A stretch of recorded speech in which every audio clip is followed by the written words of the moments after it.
Hello and welcome to my channel. It is February the 19th, 2021, and I spent the last week without any power at my house.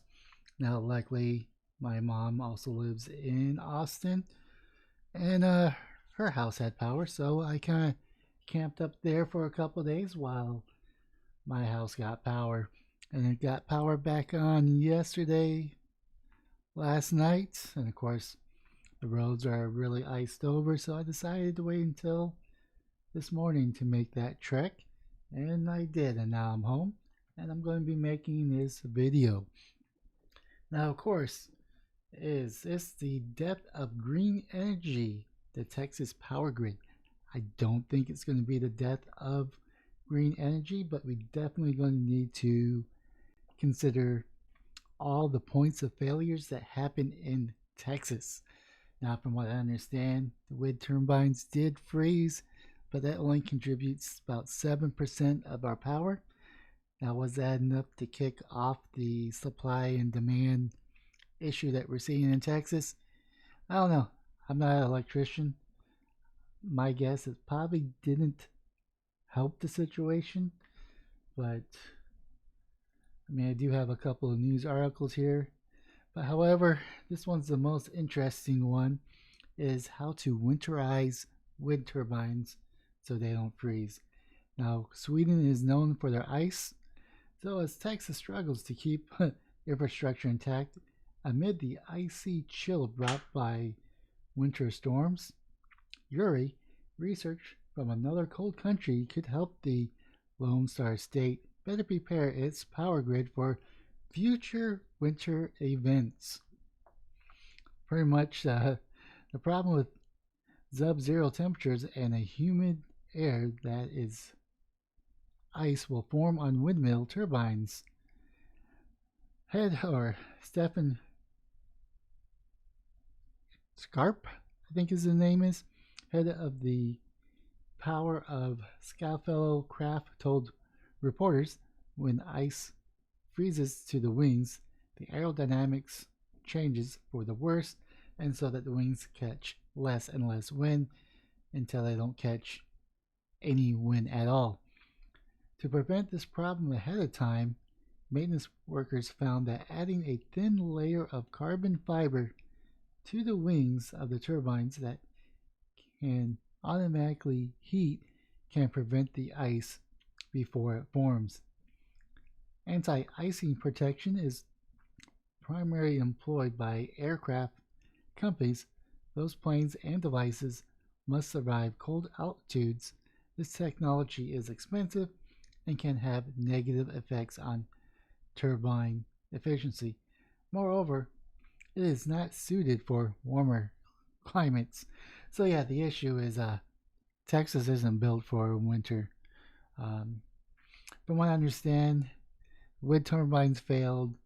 The freezing weather froze gas lines for natural gases and just had this cascading effect. Whether or not it was the wind turbines that tripped us up, I don't know. However, the issue is that we don't really have this winter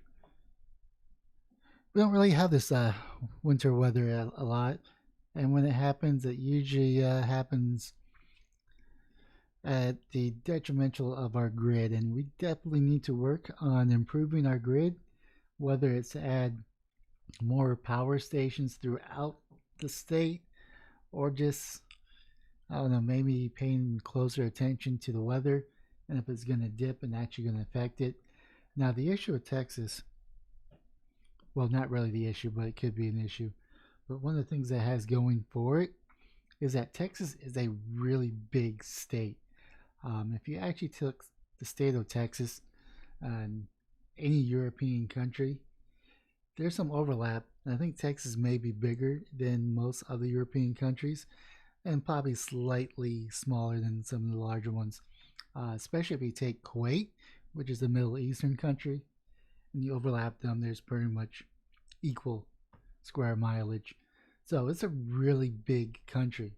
And usually when we have these extreme winter weathers, it doesn't really affect all of Texas, so they could pretty much kind of move around the power grid to get power from one side of the state to the other side of the state, which is really awesome to really reduce the effect. The issue here is this was a perfect storm event where all of Texas was pretty much impacted, and also parts of Mexico as well.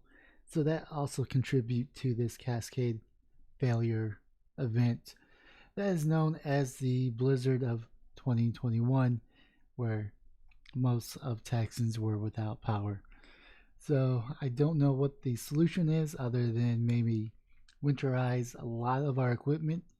Of course, the other issue I saw researching this is a lot of our plants were actually down for maintenance. And the reason why we do that in the winter is because we usually have mild winters. It'll be 60 degrees, then it'll go up to 80 degrees.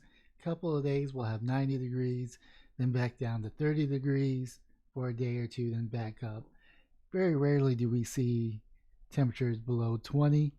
If we do, it's only for maybe a few hours out of the night. Then it goes back up to sub freezing, or not sub freezing, but above freezing. So there's this equilibrium where we don't really have to winterize our grid. But the issue here is this was such a terrible storm, or a massive storm.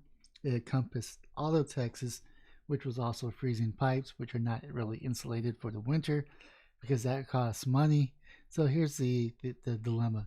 We usually get one of these storms every 10 years or so, and a lot of people are affected and a lot of people are upset, rightfully so. But then it comes to the cost factor. Now I know a lot of people on Twitter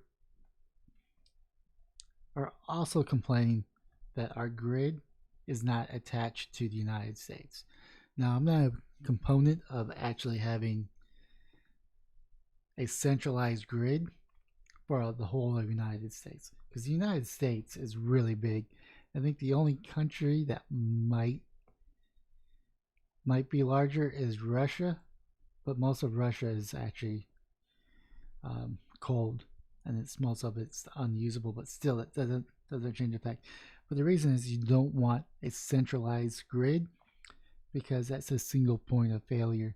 Now, it could be that we move to a hybrid solution when it comes to the grid, where we should actually break up our grid into sections, whether it be the New England section, the mid section, Texas, and then the west area.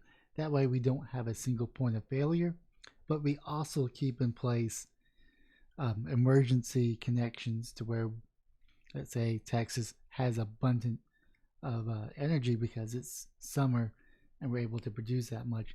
We could give some of that power to California or neighboring states. I do think a more of a hybrid solution would probably be beneficial, but I do understand that Texas is the way it is because we really wanted to deregulate, which actually keeps costs down, which is a good thing. But the downside is we get one of these winter storms that pretty much knocks us out, and we still have people without power. Luckily, I was able to have a loving, caring mother that babysit me and my dog during this trying time, so I wasn't stuck in the house freezing.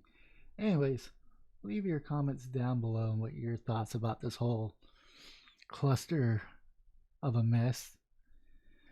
Also, hit the like and subscribe button, because if you don't hit the like button, that's about 1 week of bad luck. And also hit the plus button on Rumble.